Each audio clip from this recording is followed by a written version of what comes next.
इस देश में गरीबी, गुर्बत और भूख एक भयावह स्थिति में है।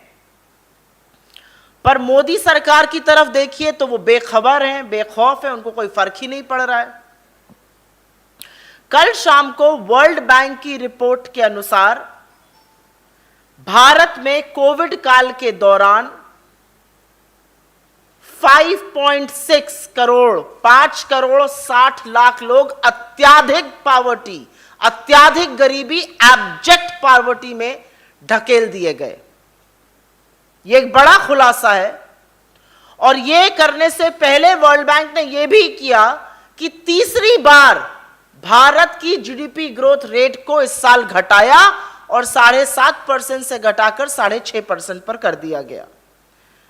अब विशेषज्ञों की माने तो वो कहते हैं कि वर्ल्ड बैंक जो गरीबी का आंकड़ा बता रहा है, जो एब्जेक्ट पावर्टी, अत्याधिक गरीबी का आंकड़ा बता रहा है, वो कम है, क्योंकि उन्होंने डॉलर के परचेजिंग पावर पैरिटी मूल्य को करीब 20 पर रखा है। और असल में जो सिचुएशन ऑन द ग्राउंड है, जो स्थिति जमीनी हकीकत है, वो और भी भयावह है। कुछ विशेषज्ञों ने आंकड़े देकर कहा है कि 27 से 30 करोड़ लोग अत्याधिक अथक गरीबी, एब्जेक्ट पावर्टी का शिकार हुए। नीति आयोग का जो बहुआमी गरीबी सूचकांक है, मल्टीलैटरल पॉवर्टी इंडेक्स, वो कहता है देश के 25% लोग गरीब हैं।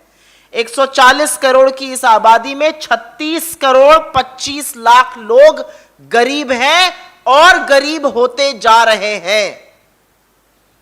यह देश गांधी का देश है, जिन्होंने कहा था नीति निर्माण के वक्त पंक्ति में खड़े सबसे अंतिम व्यक्ति का चेहरा याद करिएगा। वहां पर गरीबी लगातार बढ़ रही है। और बोलना इसलिए जरूरी है क्योंकि 10 साल में हमने तमामों लोगों को गरीबी की सीमा रेखा के ऊपर उठाया था, 27 करोड़ लोगों को। जब कच्चे तेल का वैश्विक दाम $116 प्रति बैरल से घटकर $91 प्रति बैरल हो गया, इस दौरान पेट्रोल और डीजल का दाम क्यों नहीं घटाया गया? सीएनजी का दाम 6 रुपए बढ़ा दिया और पीएनजी का दाम 4 रुपए बढ़ा दिया। लोगों की जेब को डाका डालना इसको कहते हैं। देश की 130 ट्रेनों का किराया बढ़ा दिया, प्लेटफॉर्म टिकट 200% बढ़ा दिया, फीस 400% बढ़ा दी यूनिवर्सिटीज में। इसका क्या जवाब है? क्या यह गरीबी पर प्रहार है या नहीं है? आटा और दूध जैसी चीजों का दाम आग लगी हुई है उनमें, क्या इससे गरीब का भला हो रहा है? विश्व हंगर इंडेक्स में 116 देशों की सूची में 101 पर हैं हम, नेपाल और भूटान के नीचे। क्या गरीब को 2 वक्त भरपेट खाना दिलाना आपका काम नहीं है मोदी जी? और 135 करोड़ के इस देश में, 140 करोड़ के इस देश में 80 करोड़ लोगों को इस कगार पर लाकर खड़ा कर दिया कि आज वो आपका मुफ्त का अनाज लेने के लिए मजबूर है।